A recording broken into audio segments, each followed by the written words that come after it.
عندنا ماتش مهم جدا بكره مع سموحه، ولازم ان احنا نكسب، ولا غنى عن المكسب والثلاثه بونت. الزمالك باقي له ماتشين في بطوله الدوري، ماتش مع سموحه وماتش مع سيراميكا كليوباترا.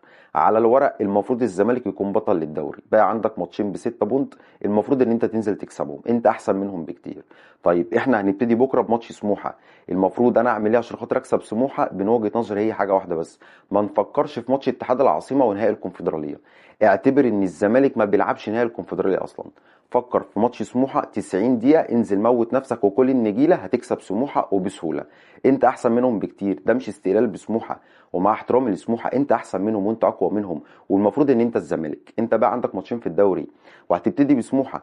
انا ما بقولكش انت عندك اهلي ولا عندك بيراميدز ولا عندك مثلا فريق جامد او قوي او احسن منك مثلا ككواليتي لعيبه ولا اي حاجه.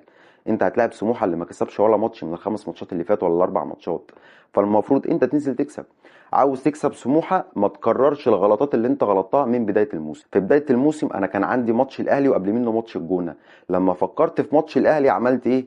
اتعادلت مع الجونه وخسرت من الاهلي. فلما جيت الدور التاني عندي برضو ماتش الاهلي، وعندي قبليه ماتش انبي، فبدل ما تركز ويبقى كل تركيزك في ماتش انبي، لا انت فكرت في ماتش الاهلي، فالنتيجه كانت ايه؟ اتعادلت مع انبي وبرضه خسرت من الاهلي خساره كارثيه 3-0 مع الرأفة. 3-0 مع الرأفة، انت كنت ممكن تشيل سكور اكتر من كده. بسبب ايه؟ انت فكرت في ماتش الاهلي وانت عندك ماتش انبي. طب ما كنت خدت التلاتة بونت من ماتش انبي وخسرت يا عم ماتش الاهلي، كان زمالك فارق النهارده عن بيراميدز وعن الاهلي. فالنتيجه بتاعتنا ان احنا لما بنفكر في ماتش ونسيب الماتش اللي عندنا، الزمالك بيقع.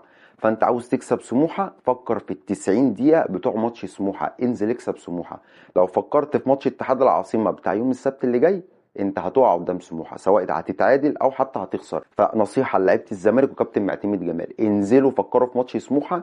انت هتنزل تاكل سموحه، هتاكل سموحه، بس فكر في ماتش سموحه، لكن ما تفكرليش في ماتش اتحاد العاصمه. اعتبر ان الزمالك مش هيلعب نهائي الكونفدراليه، فكر في ماتش سموحه دلوقتي وثلاثة بونت تاخدهم عشان خاطر تقرب من بطوله الدوري، وصدقني انت هتكسب. بس لازم لعيبه الزمالك تكون رجاله وتكون مركزه. لعيبه الزمالك لازم تكون رجاله مع نفسها قبل ما تكون رجاله مع جمهور الزمالك اللي بيدعمهم وفي ظهره. كون راجل مع نفسك. انت شلت 3 من الاهلي مع الرأفه، انزل دغدغ سموحه، خد حقك، طلع غلك، طلع غلك وزعلك من الثلاثه اللي انت اخلتهم من الاهلي في ماتش سموحه، تنزل تكسب سموحه. وبعد كده تفكر يا عم في جمهور الزمالك، فكر في نفسك الاول ورد اعتبار نفسك قدام جمهورك لنفسك، وبعد كده صالح الجمهور برضو في ماتش سموحه ان انت تنزل تكسب سموحه. فكر في ماتش سموحه، انزل اكسب سموحه، خد الثلاثه بونت. الموضوع سهل وبسيط، انت احسن منهم، انت اقوى منهم، انت الزمالك، انت الزمالك.